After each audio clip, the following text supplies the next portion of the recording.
Imagine you're working on a data analysis project, and you encounter a problem that requires you to create a function to select specific columns from a dataset. The initial function, let's call it f, allows you to pass multiple column names as a vector and select them accordingly. However, you now have a new requirement. You need to modify the function so that it only selects the first element of the input vector, essentially replicating the behavior of selecting a single column like am from the cars dataset using the select function. Now, let's delve into the solution to this problem.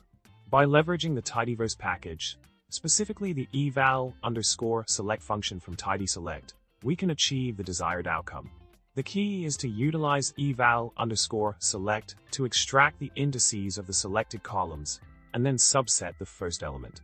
By defining a new function, f2, that incorporates this approach, we can effectively address the problem at hand.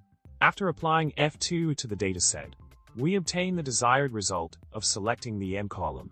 This solution allows us to maintain the tidyverse syntax, pass unquoted column names, and fulfill the specified requirements seamlessly. To recap, we successfully navigated the challenge of modifying a function to selectively choose specific columns from a dataset.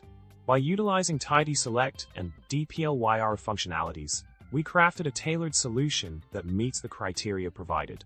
With f2 in place, we can now effortlessly extract individual columns, such as AM, while adhering to tidyverse conventions. And with that, we wrap up our exploration of this problem. If you found this video helpful, don't forget to subscribe, like, and leave a comment below.